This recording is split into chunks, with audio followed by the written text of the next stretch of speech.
toute chose, je voudrais prier humblement l'assistance de bien vouloir se mettre debout pour marquer une minute de silence en mémoire du professeur Takassi Issa, qui est mon maître et qui n'est plus de ce monde.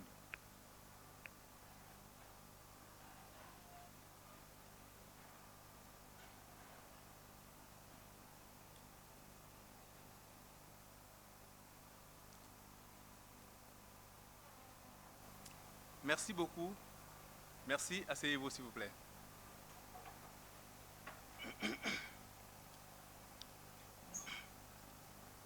Je voudrais, avant d'entamer mes propos, remercier le président du comité d'organisation pour m'avoir invité et féliciter toute l'équipe d'organisation.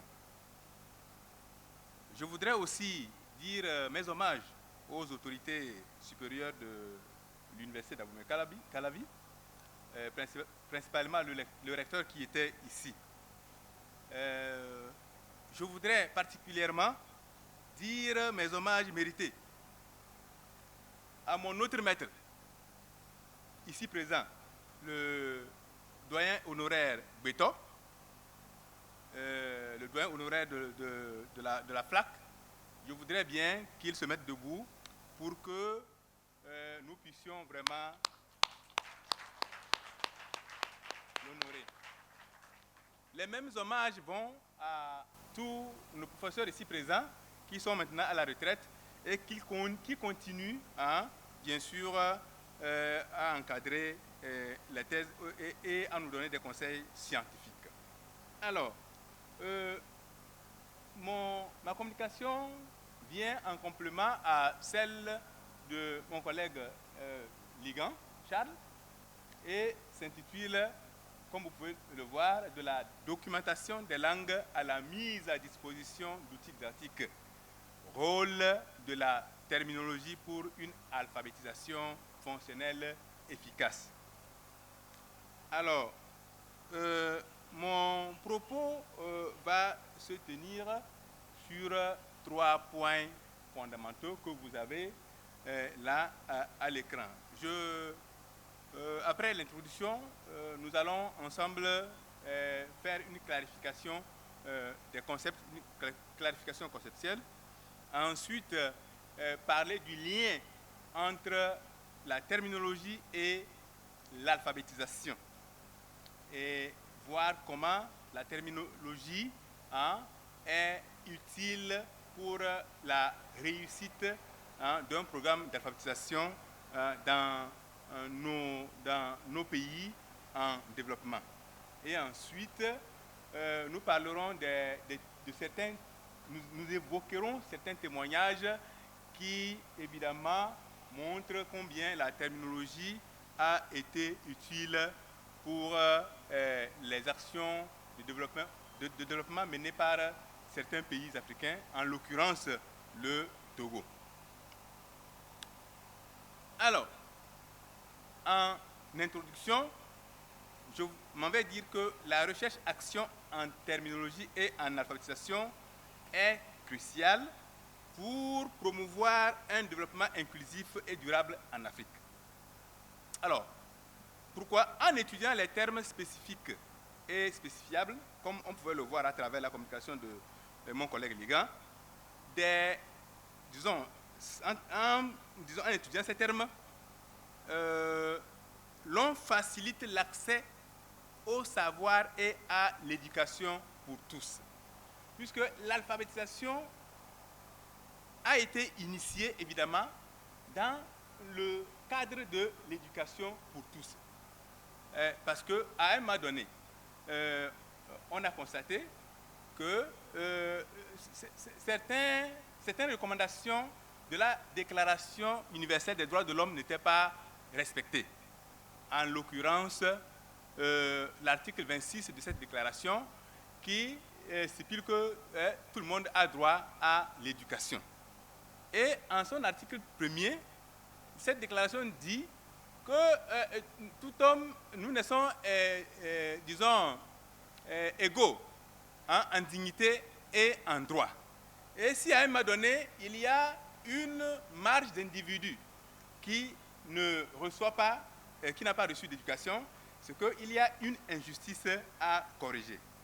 Et l'alphabétisation, évidemment, viendra dans ce sens-là.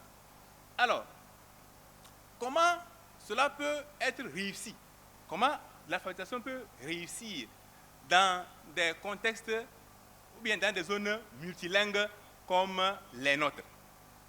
Nous avons un héritage colonial, c'est la langue française ou la langue anglaise pour nous les pays africains.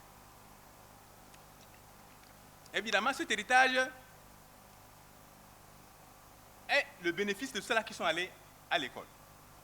Mais ceux qui ne sont pas allés à l'école, qui ont en réalité une culture, nous allons le voir, les analphabètes ont en réalité une culture. Ils connaissent leur monde, ils connaissent le monde à travers la langue, hein, leur langue maternelle. Voilà. Comment les amener à mieux comprendre ce qu'on leur enseignera dans les programmes d'alphabétisation, si ce n'est qu'à travers leur langue. On le verra.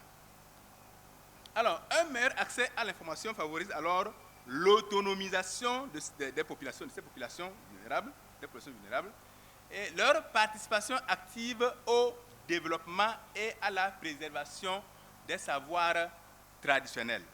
Nous allons voir dans la progression, bien évidemment, que l'analphabète, disons, manque d'autonomie communicationnelle. Parce qu'à un moment donné, lorsqu'il sera question de lire un texte, il ou elle est obligé d'avoir recours à une tierce personne pour le lui faire. Donc là, en ce moment, il n'est pas, disons, communicationnellement autonome. Alors, et lorsqu'on a ce handicap, permettez-moi de l'exprimer ainsi, on ne s'inscrit pas entièrement dans le processus de développement, hein, que nos États prônent nuit et jour.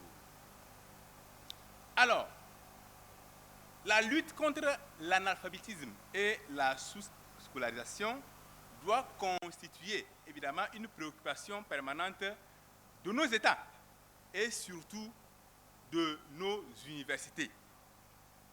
Nous venons de voir à travers la communication de notre collègue Ligan que ces actions sont menées de façon concrète.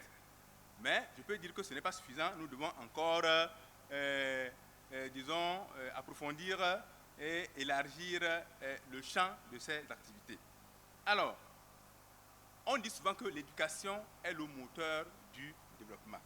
Et c'est ce pourquoi nous devons, le combat contre l'analphabétisme doit être une préoccupation majeure et permanente, hein, de vous et nous et eux aussi qui sont à la tête de l'État.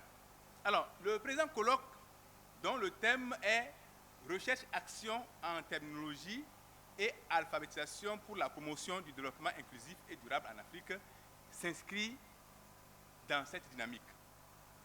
Il s'agit d'une initiative qui témoigne de l'engagement du chercheur et des enseignants-chercheurs de nos pays dans un processus de développement.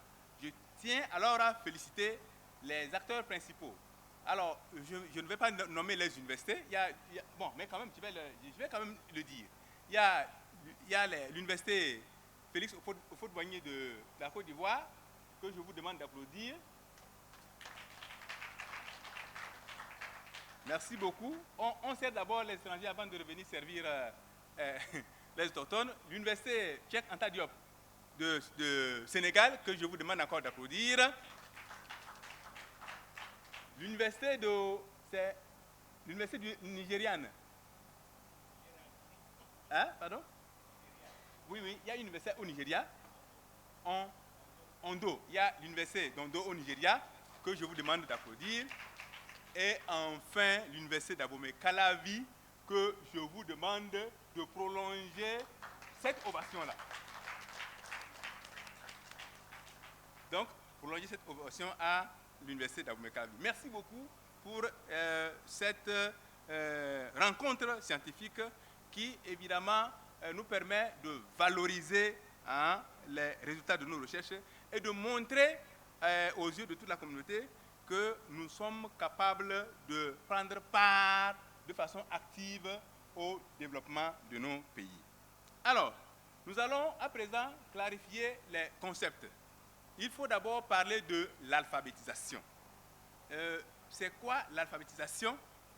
C'est un processus d'apprentissage, évidemment, qui a pour objectif de faire acquérir des compétences du lettrisme aux personnes dites analphabètes. Et l'alphabétisation ici concerne une tranche d'âge d'individus, c'est-à-dire de 15 à 45 ans et plus parfois. Alors, si cette tranche d'âge, évidemment, n'a reçu aucune formation, il faut intervenir au nom de l'article 26 de la Déclaration universelle des droits de l'homme.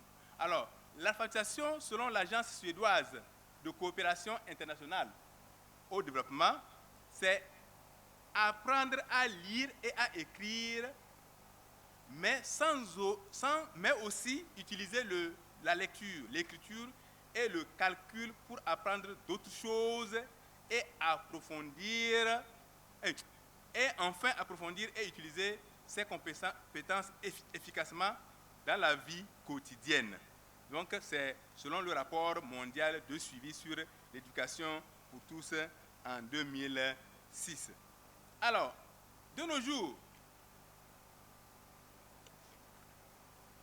l'alphabétisation se veut un processus d'éducation orienté vers le travail quotidien des bénéficiaires. Et cette alphabétisation dite fonctionnelle est, selon Sissoko, c'est vrai que son ouvrage date de 1978, mais ses propos sont encore d'actualité. Et je pense qu'il est de nationalité ivoirienne, je l'aime beaucoup. Il dit que l'alphabétisation est une formation qui se règle sur un objectif économique et ou social qui s'assigne des problèmes à résoudre au sein du milieu où s'effectue l'action de formation et qui organise les progressions pédagogiques en référence à ce que l'on peut savoir à la fois des buts et des hommes qui peuvent les viser ou les atteindre. Alors, donc l'alphabétisation, selon Sissoko, est évidemment orientée est axée sur les besoins des bénéficiaires. C'est axé sur les besoins des bénéficiaires, c'est-à-dire ils sont acteurs de développement et ils exercent un métier, ils sont transformateurs. Il faut que l'alphabétisation soit axée évidemment sur leurs besoins afin de leur permettre d'améliorer leur rendement. À ce titre, s'il faut le dire ainsi, s'ils ont déjà des connaissances de départ, s'ils s'exercent déjà dans une activité qui leur procure des revenus et qu'il faut les aider à améliorer ces rendements, je m'inscris en faveur de Issa Diallo qui pense que l'on ne peut pas envisager l'alphabétisation dans une langue que l'adulte ne comprendrait pas, une langue étrangère à son environnement immédiat. Car l'adulte est dans son milieu un producteur, un transformateur, un prestataire de services, un leader d'opinion. Alors, évidemment, l'auteur Issa Diallo ici, dans sa thèse, met l'accent sur l'efficacité des langues maternelles, c'est-à-dire des langues disons pas encore des néo-alphabètes, mais des analphabètes pour, disons, un enseignement réussi. Quand il faut alphabétiser en langue maternelle, selon nos expériences de terrain, je parle en tant qu'opérateur en alphabétisation. Selon nos expériences de terrain, nous avons juste besoin de 600 heures, au maximum 800 heures pour, disons, une bonne alphabétisation, pour une alpha réussie, à l'endroit disons, des analphabètes selon leur domaine d'évolution. Mais lorsqu'il est question de passer d'abord par le français ou l'anglais, avant de les amener à acquérir des connaissances qui soient utiles à leur domaine, ça prend plus de temps. On va jusqu'à 1000 heures ou au-delà. Et le problème est là, c'est que comme ils n'ont pas acquis ces connaissances dans la langue qu'ils maîtrisent, ils retombent dans l'analphabétisme de retour. Donc, il est très important de donner l'alphabétisation dans la langue de l'adulte. Alors, c'est qui l'analphabète? Après ce que nous avons dit, donné comme définition à l'alphabétisation, l'analphabète, nous pouvons déduire la définition. C'est toute personne dépourvue d'autonomie communicationnelle. C'est-à-dire qui ne sait ni lire ni écrire dans aucune langue du monde. Et il y a aussi calculer, j'ai oublié. Et selon l'UNESCO, l'analphabète est considéré comme fonctionnellement analphabète une personne incapable d'exercer toutes les activités pour lesquelles l'alphabétisation est nécessaire dans l'intérêt du bon fonctionnement de son propre groupe et de sa communauté, et aussi pour lui permettre de continuer à lire, écrire et calculer en vue de son propre développement et de celui de la communauté. Donc, quand nous jetons un regard attentif sur la définition de l'UNESCO, c'est qu'il y a un lien entre alphabétisation et développement. Quand on est analphabète, on constitue quelque peu un frein, évidemment, au processus de développement, parce qu'il faut, pour que le développement prenne, pour que la mayonnaise du développement prenne, il faut que nous soyons nombreux, évidemment, à être en phase avec tous les principes qui gouvernent le développement. Alors, puisque dans au niveau du colloque, il est question de développement durable, nous allons parler du développement durable. Alors, le développement durable, selon le rapport de la Commission mondiale sur l'environnement et le développement,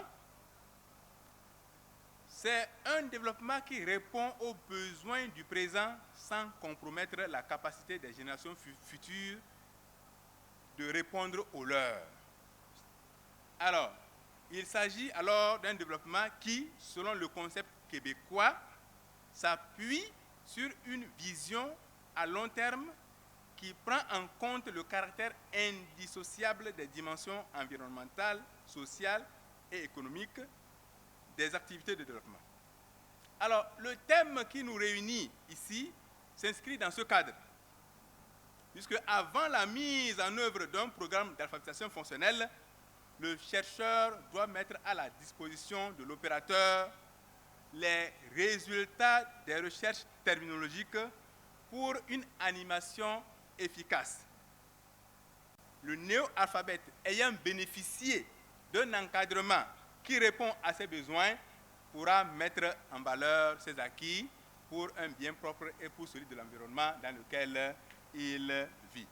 Vous voyez, donc il s'inscrira évidemment dans le développement durable si ces conditions sont réunies.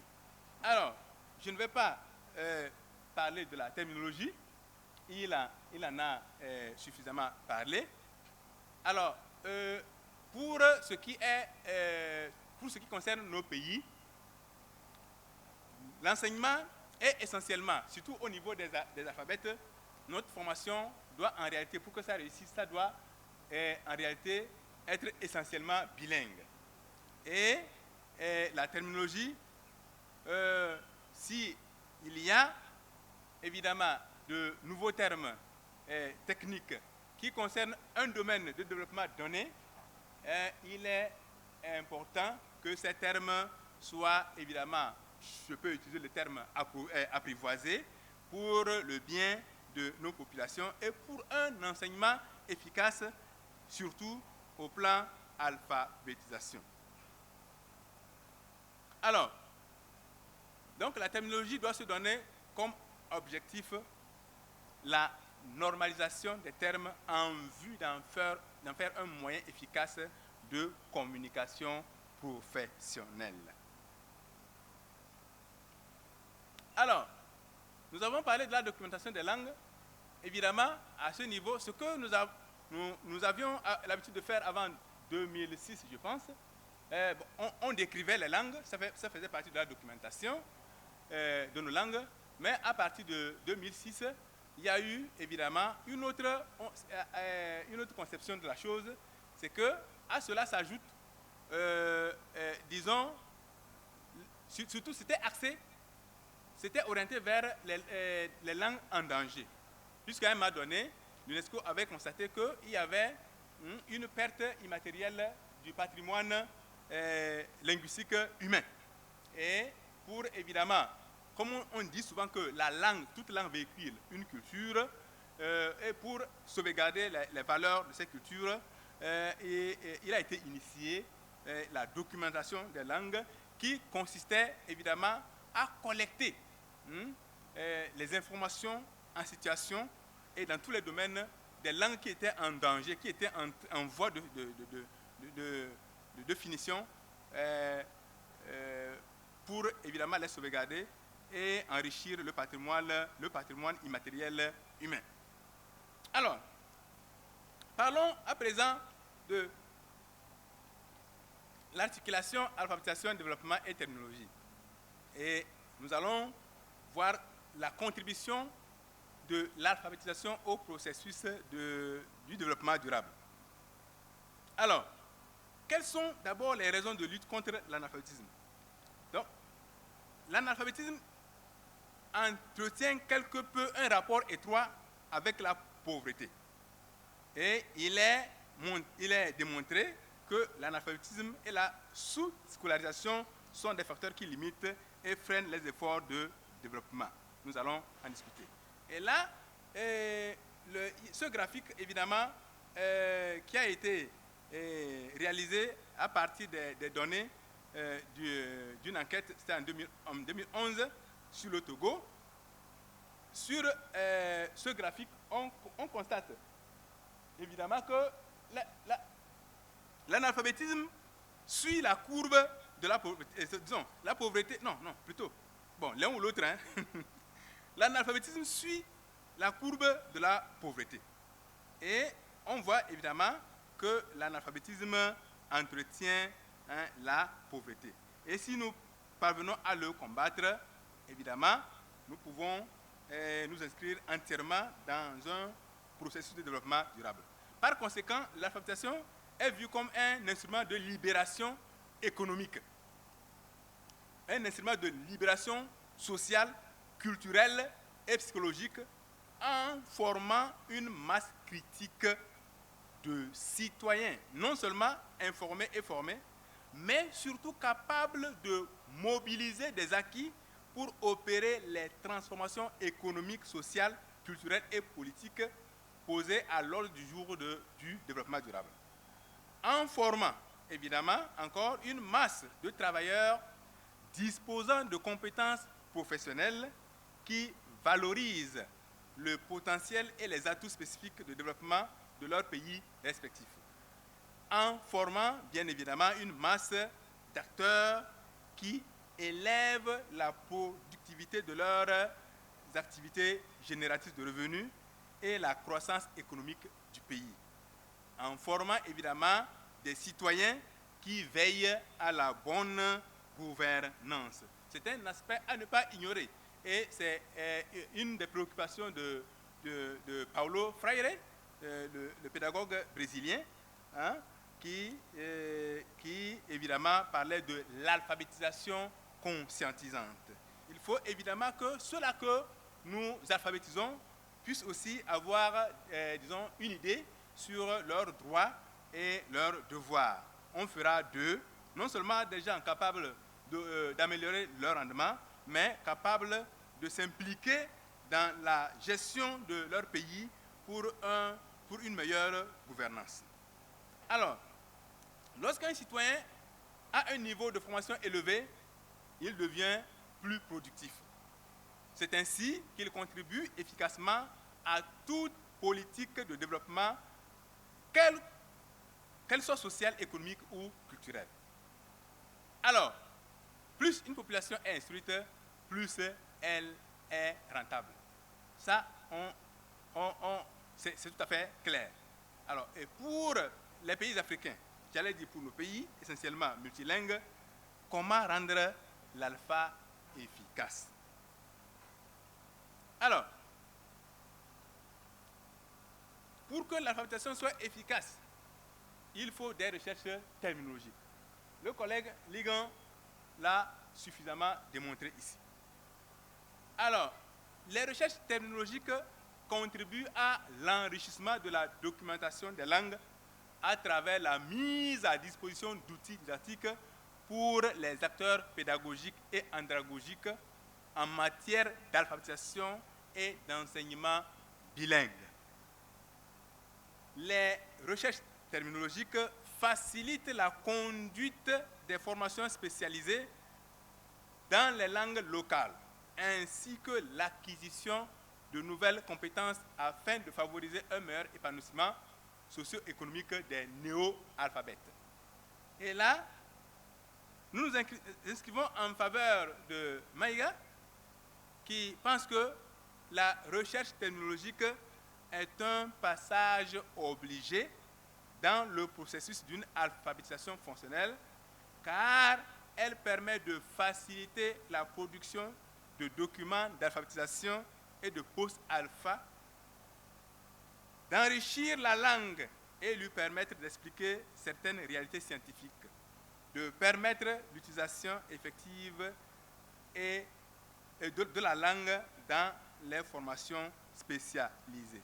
Alors, ce qui vient enrichir évidemment l'alphabétisation, c'est les formations techniques et spécialisées. Et, évidemment, qui sont en réalité données régulièrement dans le domaine dans l'éducation non formelle. Alors là, je n'ai pas eu à définir l'éducation non formelle, mais voilà. Donc, quand on alphabétise, on a un autre aspect de la formation qui s'appelle formation spécialisée, et FTS, formation technique et spécialisée. Donc, c'est pour que ces formations soient efficaces, il faudra plutôt les administrer dans les langues locales, dans les langues des apprenants. C'est très important. Et pour y parvenir, il faut d'abord une étude terminologique du domaine concerné, avant, évidemment, de préparer les outils didactiques pour l'enseignement. Alors, ici, nous allons donner quelques témoignages ou quelques témoignages et études de cas. Alors, la promotion du développement inclusif et durable en Afrique en général et dans les milieux ruraux en particulier nécessite l'appropriation de nouveaux concepts dans les langues locales à travers l'alpha fonctionnel. Évidemment, le collègue l'avait déjà signalé. Nous allons prendre le cas du Togo. il y a dans la lutte contre, la lutte contre la pauvreté, dans le processus de la réduction de la pauvreté au Togo, l'État togolais avait mis sur pied ce qu'on appelle les plateformes multifonctionnelles comme outil d'autonomisation de la femme rurale. Donc c'est évidemment un programme qui était destiné aux femmes en milieu rural. Alors, c'est un outil de promotion de l'entrepreneuriat féminin dans ces milieux-là. Alors, cette plateforme,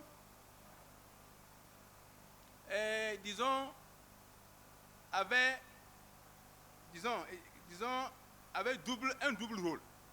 D'abord, la transformation mécanique des produits agroalimentaires et ensuite la production d'électricité pour tous les besoins qu'il y a. Au niveau de la transformation des produits agroalimentaires, nous avons la mouture de céréales et de légumineuses, le broyage de karité et arachides, le décortiquage du riz et du maïs, le concassage des noix de palme et de karité, la râpure de manioc, le pressage d'huile, ainsi de suite, ainsi de suite.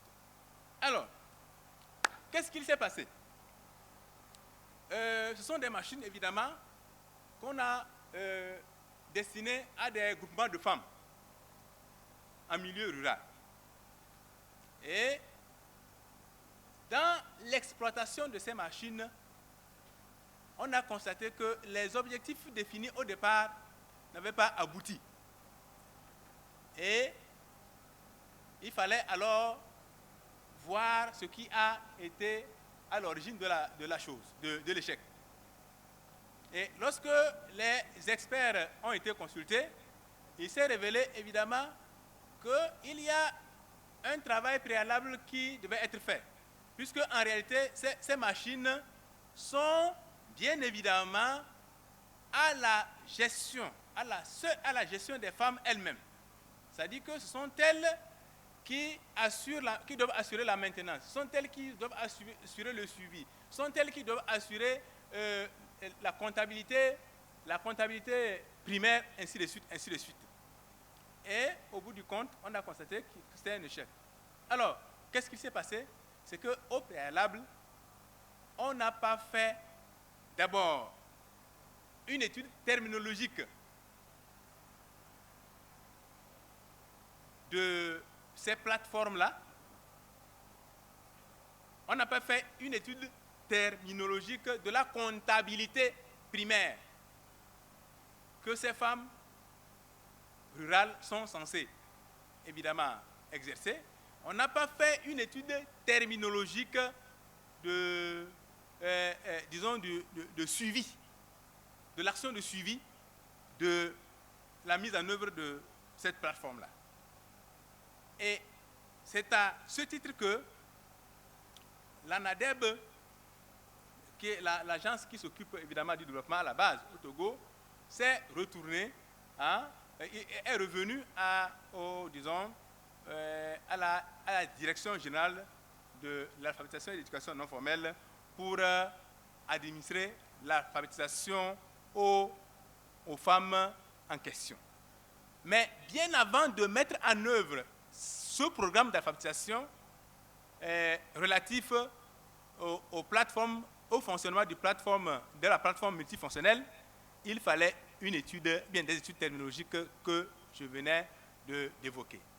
Et là, comme le programme était inscrit dans un laps de temps bien déterminé, ce sont des recherches terminologiques, disons, primaires ou assez ramassées qui ont été effectuées et une liée évidemment à une alphabétisation liée, merci beaucoup, une alphabétisation liée à ces plateformes-là a été exécutée et la plupart des plateformes ont été sauvées. La plupart des plateformes ont été sauvées. Les femmes rurales ont vu leur rendement évoluer considérablement.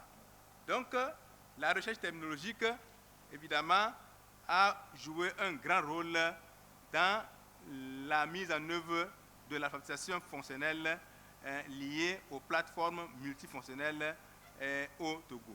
Nous avons la même chose au niveau du projet d'opportunités d'emploi pour les jeunes vulnérables.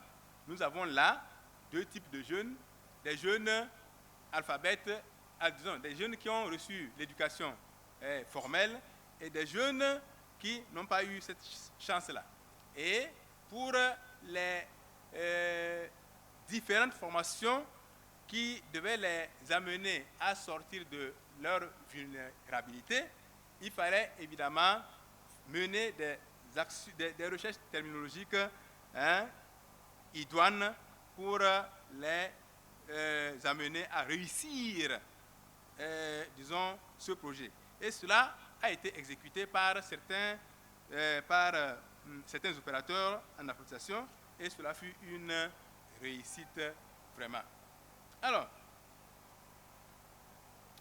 en ce qui concerne les ressources numériques et apports technologiques en langue africaine, ça, c'est très important. Beaucoup de chercheurs en ont parlé et il va falloir que nous nous y mettions. Il faudrait évidemment que des actions soient menées en matière de terminologie, d'éthique. C'est fondamental. Cela a été fait, cela continue d'être fait, mais je pense que nous pouvons encore approfondir. Parce qu'il y a déjà, je pense qu'en Côte d'Ivoire, il y a déjà un jeune programmeur comme ça qui a eu recours à beaucoup de termes dans les langues ivoiriennes pour que, disons, l'usage du téléphone soit évidemment dans nos langues pour un meilleur rendement. Alors, merci beaucoup, chers modérateurs, merci beaucoup. En conclusion, nous disons qu'il existe un lien intrinsèque entre l'alphabétisation, le développement inclusif, durable et la terminologie. L'alphabétisation fonctionnelle est vue comme un instrument de libération économique, sociale, culturelle et psychologique en formant une masse critique de citoyens non seulement informés et formés, mais surtout capables de mobiliser leurs acquis pour opérer des transformations économiques, sociales, culturelles et politiques posées à l'ordre du jour du développement durable. La terminologie, pour sa part, est un passage obligé pour une alphabétisation fonctionnelle efficace, surtout en milieu multilingue. Je vous remercie.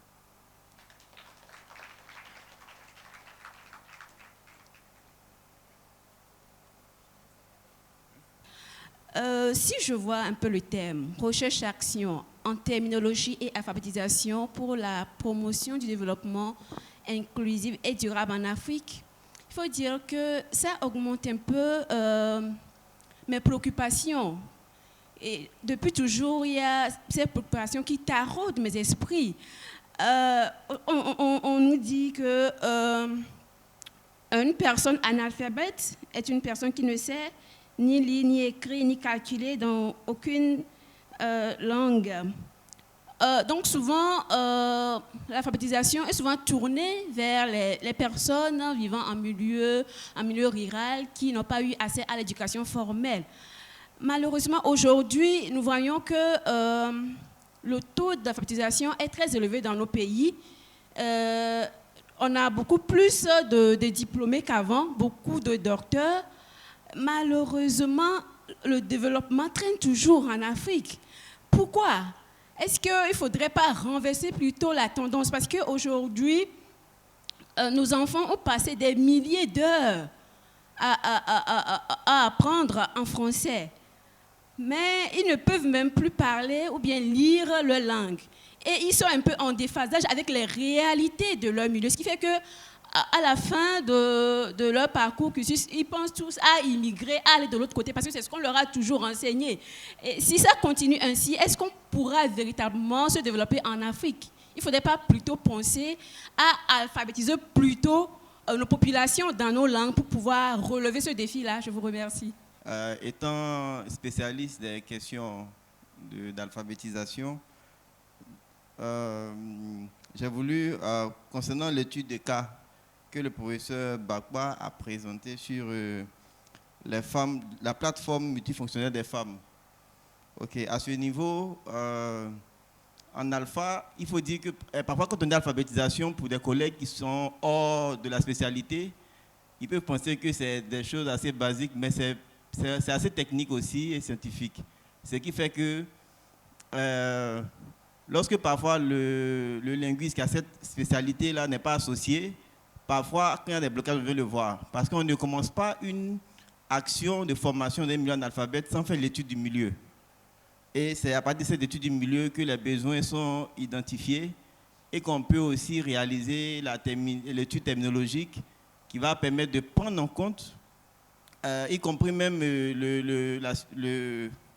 la situation posée par la collègue. Okay, parce que si ses parents veulent s'impliquer afin que, dans l'éducation des enfants, afin que les valeurs traditionnelles ne disparaissent pas et que ces enfants ne soient pas déracinés, l'alphabétisation aussi au cours de l'étude du milieu, en identifiant les besoins, va permettre d'intégrer ces éléments-là dans les éléments de formation qui seront élaborés. Bon, je ne serai pas plus long, c'était juste ma contribution. Et ma préoccupation est relative à cette guerre que j'ai cru comprendre à travers les différentes communications entre créativité et création lexicale. J'ai comme l'impression qu'il y a une bataille toujours actuelle entre créativité lexicale et création lexicale, laquelle lutte sans merci dont la victoire se trouve beaucoup plus du côté de la créativité lexicale. Et dans un tel cas de figure, que faut-il faire en tant que terminologue pour anticiper, surtout par ces temps du tout numérique qui s'aggrave de jour en jour par l'intelligence artificielle? Merci. Merci beaucoup, cher modérateur. Merci. Je voudrais, en ce qui concerne la question de Dr Abalo Yoku, il y a eu d'abord suffisamment une contribution et maintenant une question à la fin. Pour relever le défi, il faut alphabétiser dans nos langues. C'est tout à fait normal. En fait, c'est ce qui est recherché. Si, vous voyez, quand l'on commence à connaître le monde à travers, il lui sera plus facile d'apprendre davantage dans cette langue-là. Puisque, en réalité, lorsque nous allons à l'école de l'alphabétisation, on nous dit au départ qu'un alphabète n'est pas bête. Ceux-là vers qui nous allons pour, disons, une formation en alphabétisation, disposent déjà des connaissances. Ils ont juste besoin d'un tremplin pour les propulser. Et ce tremplin est cet alpha fonctionnel-là qui vient et qui est axé sur le domaine dans lequel il évolue. C'est l'idéal. L'idéal, évidemment, c'est d'alphabétiser ou même d'enseigner. C'est-à-dire dans le système classique de formation, dans le système formel, l'idéal, c'est d'enseigner dans nos propres langues. Mais nous faisons face à une réalité qui est là. Nous sommes des pays multilingues et nous avons aussi un héritage linguistique dont nous ne pouvons pas tout de suite nous débarrasser. Vous voyez, c'est difficile de nous débarrasser de cet héritage-là qui est quasiment ancré dans nos habitudes. Nous pouvons peut-être maintenant opter pour l'enseignement bilingue. C'est possible, hein? C'est possible. Et avec l'intelligence humaine, c'est possible.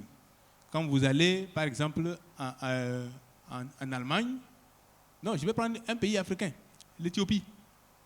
Je prends l'Éthiopie, je prends la Tanzanie, je prends le Kenya. D'abord la Tanzanie. En Tanzanie, la langue de l'école, c'est le Swahili, celui qui est Swahili. Du primaire jusqu'au lycée. Mais en addition, on utilise l'anglais pour évidemment éviter de vivre en autarcie. Quand vous allez, par exemple, à Dar es Salaam, quand vous allez en Tanzanie, pas Dar es Salaam seulement en Tanzanie, mais la plupart des écriteaux sont offerts en Kiswahili. Parfois, il n'y a pas de démultiplication. Il n'y a même pas de démultiplication. Cela ne les a pas, évidemment, empêchés d'évoluer. Je pense que c'est possible. C'est possible, évidemment, d'enseigner dans nos langues. Mais il nous appartient de décider. Puisque au sein de nos États, il y a aussi ces conflits de choix de langue. Parfois, il y a une langue qui est imposée par la force, alors qu'il y a une langue qui est là et qui sert de ciment pour toute la population. Mais on dit, bon, ça c'est ma langue en tant que peut-être politique, c'est ma langue qui doit être enseignée. Et il y a un conflit. Et quand il y a conflit, il faut arbitrer. Et l'arbitrage revient, et disons, c'est dans l'arbitrage que notre héritage colonial reprend encore des forces. Voilà le problème que nous rencontrons ici. Sinon, sur le terrain, nous avons bien constaté que l'alphabétisation en langue maternelle est vraiment facile dans les langues des bénéficiaires. Elle est facile. Elle coule comme sur des roulettes et l'acquisition vraiment est aisée. Bon, mais il y a aussi d'autres difficultés que nous rencontrons sur le terrain. Parce qu'il y en a qui pensent que en alphabétisant dans leur propre langue, nous les enfonçons dans l'analphabétisme parce qu'ils veulent avoir la connaissance de la langue française ou de l'anglais pour, évidemment, à cause du prestige que ces langues-là aussi, évidemment, véhiculent. Voilà le problème que nous rencontrons sur le terrain. Merci beaucoup, cher collègue Dr Kwasi, pour votre contribution qui, évidemment, m'enrichit. Évidemment, c'est des choses que nous rencontrons sur le terrain. Et évidemment, pour, par exemple, les plateformes, nous faisons parfois venir, par exemple, un technicien en mécanique qui doit travailler avec le linguiste. Et bien sûr, en collaboration avec les personnes ressources indiquées. Et merci beaucoup, chers collègues, pour votre apport. Bon, la dernière question est du professeur, du collègue Bianzin. Je pense qu'elle est destinée au collègue Ligan. Mais vous parliez du conflit entre créativité lexicale et création lexicale. Bon, je peux me prononcer bien. Alors, à mon humble avis, c'est une question de formel et d'informel. C'est une question de formel et d'informel, à mon humble avis. Vous voyez? Et la langue est toujours comme ça. Vous voyez? Quand vous prenez la langue française, il y a 2 dictionnaires qui sont l'exemple palpable de la chose. Quand vous prenez le Larousse utilise les termes populaires. C'est-à-dire, lui, aujourd'hui, dans toutes les régions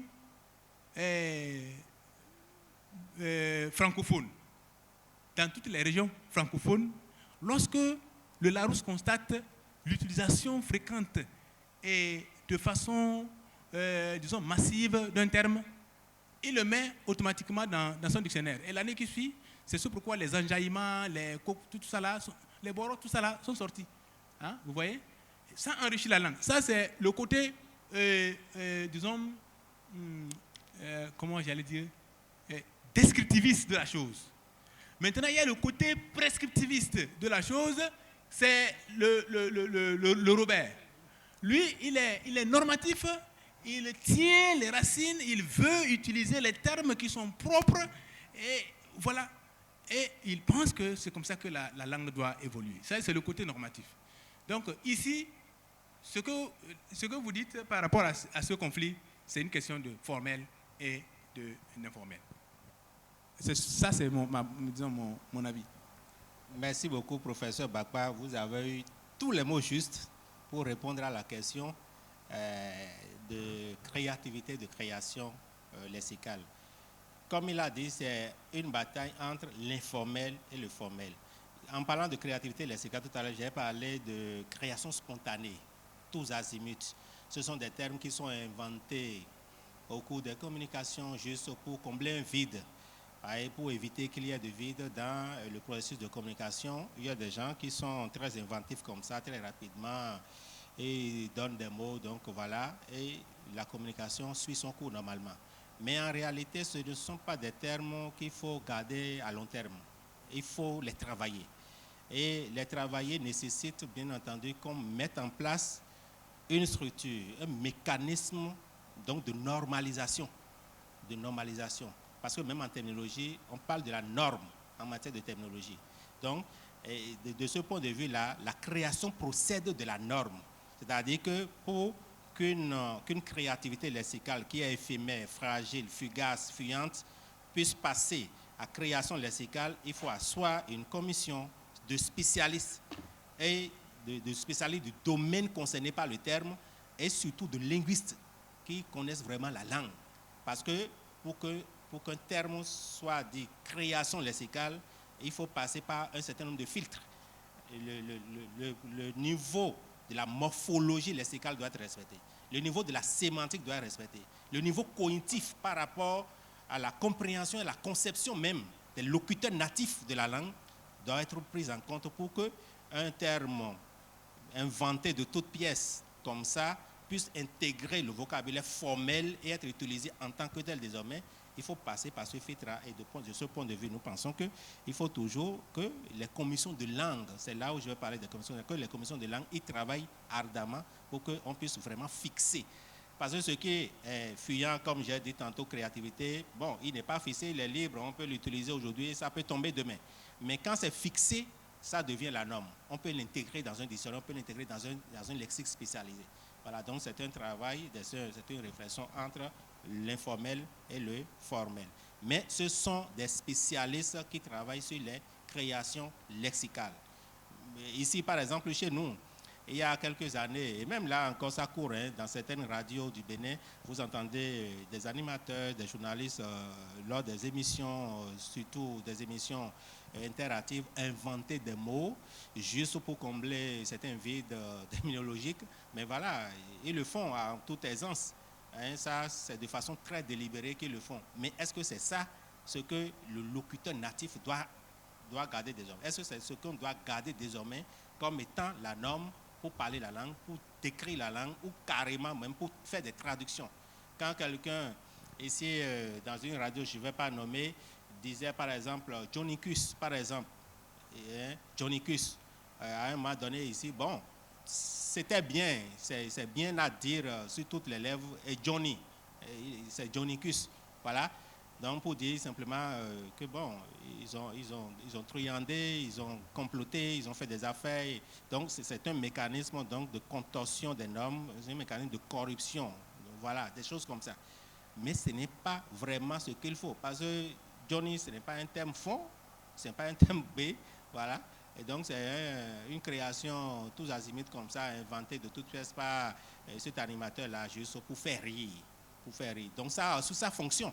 Ça fonctionne, une fonction ludique peut-être, voilà, une fonction émotive en matière de radio, c'est très bien. Mais du point de vue de la norme linguistique, ce n'était pas ce qu'il fallait parce que ça ne répond à rien dans la langue.